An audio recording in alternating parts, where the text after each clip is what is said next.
World movie by SL presents the cursed. कहानी शुरू होती है। कहानी के शुरू में दिखाया गया है कि 1916 का वक्त है। जर्मनी ने फ्रांस पर हमला कर दिया होता है।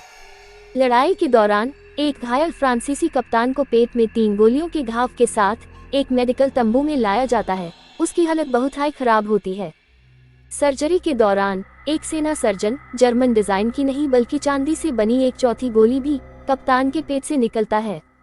यहाँ से कहानी जाती है 1881 में, 35 साल पहले इस लड़ाई के, जहाँ एक लैंडलॉर्ड शेमस लॉरॉन अपनी फैमिली, जिसमें 2 बच्चे और बीवी थी, के साथ रहते थे।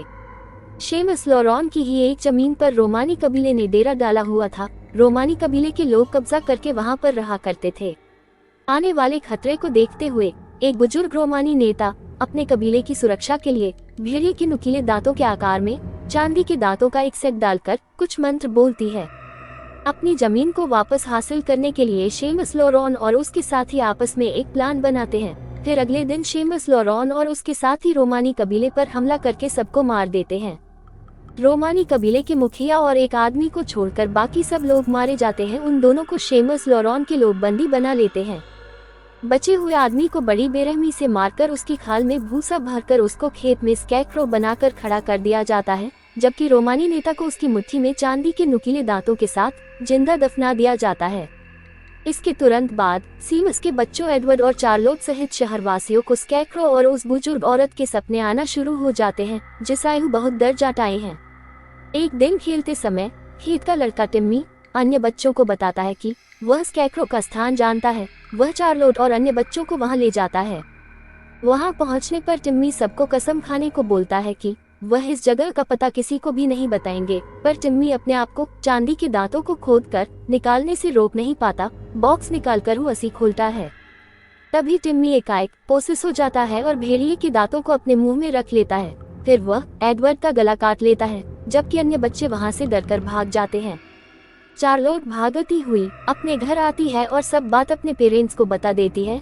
शेमस भागते हुए एडवर्ड को ढूंढने जंगल में जाता है और घायल एडवर्ड को उठाकर घर ले आता है। टिम्मी अब तक वहां से गायब हो चुका होता है। एडवर्ड की हालत खराब होती जा रही थी। एडवर्ड को देखने आया डॉक्टर उसके पेरेंट्स को बताता है कि एडवर्ड को शायद किसी जंगली जानवर ने काटा है और उसके घाव पर इन्फेक्शन हो गया है। बुरे सपने की वजह से चार्लोट की नींद खुल जाती है।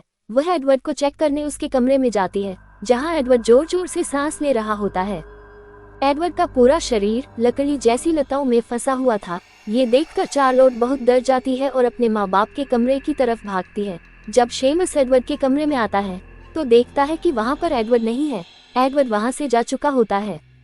चार्लोट चर्च में एडवर्ड के लिए प्रे करने आती है। तभी उसे वहाँ टिम्मी नजर आता है। चार्लोट टिम्मी से पूछती है कि तुमने ऐसा क्यों किया। वो उसे कहता है कि मुझे कुछ याद नहीं है। फिर वो पूछती है कि तुमने वह चांदी के दांतों का क्या किया, तो वो उसे कहता है कि उसने वह दांत चर्च में ही कहीं छुपा दिए हैं। जब चार्लोट की नौकरानी अनाइस टिम्मी को देख लेती है तो टिम्मी वहां से भाग जाता है। जंगल में भागते और छुपाते हुए टिम्मी पर एक बीस्ट अटैक करता है और उसे मार देता है। पुलिस लेफ्टिनेंट अल्फ्रेड मोलियरे, जिन्हें सीमस ने एडवर्ड को खोजने के लिए बुलाया था, रोग चिकित्सक जॉन मैकब्राइड के साथ शेमस के घर आते हैं। फिर इन तीनों को जंगल में टिम्मी की क्षत विक्षत लाश मिलती है। टिम्मी को बहुत बेरहमी से मारा गया था। मोलियर यह मानते हुए कि एडवर्ड के लापता होने का मतलब है कि वह संभवतः मारा गया है, चला जाता है, लेकिन जॉन सीमू की सहायता के लिए रुक जाता है। उस रात सीमस के बंगले में एक अजीब भेड़िया जैसा जानवर आता है, जो प्रवेश पाने की कोशिश करता है पर प्रवेश कर नहीं पाता। अगले दिन 3 नगरवासियों पर जानवर द्वारा हमला किया जाता है। 2 मारे जाते हैं, लेकिन तीसरी एनी मैरी गंभीर रूप से घायल हो जाती है और शहर लौटने में सफल रहती है। ये सुनकर कि एनी मैरी हमले में बच गई है, लेकिन उसे काट लिया गया है, जॉन और सामूस तेजी से शहर की ओर जाते हैं, लेकिन पहले से ही बदल रही एनी मैरी को भागने से रोक नहीं पाते। इसाबेल जॉन से पूछती है कि ये सब क्या हो रहा है। जॉन कहता है कि यह एक जिप्सी की कर्स दिए जाने के कारण हो रहा है। तब सामूस कहता है कि हम किसी कर्स में बिलीव नहीं करते। तुम अगर उस बीस्ट को पकड़ सकते हो तो पकड़ो, वरना यहाँ से चले जाओ। फिर जॉन एक जाल बिछाता है और एनी मैरी को उसमें फंसाकर गोली से मार देता है। एनी मैरी की लाश को सीमस के बंगले में सब परीक्षण के लिए लाया जाता है।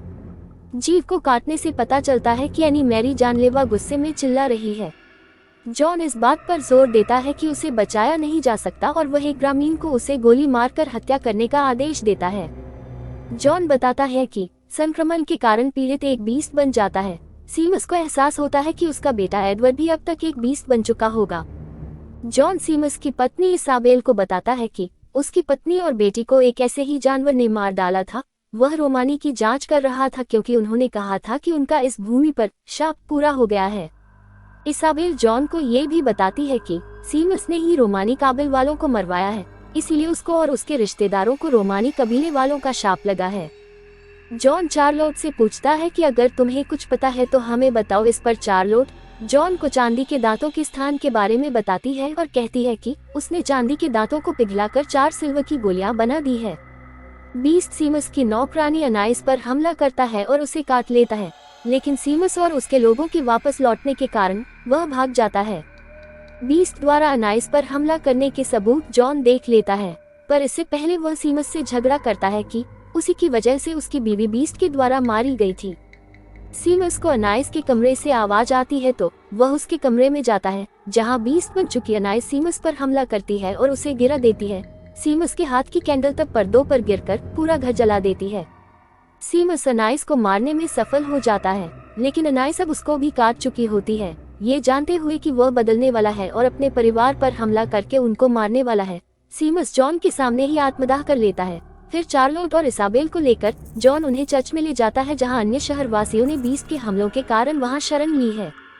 रात में सभी के सो जाने के बाद इसाबेल प्रार्थना करने जाती है और चर्च के दरवाजे के बाहर लगे बैरिकेड से एडवर्ड की आवाज सुनाई देती है, जो उसे बुला रही होती है।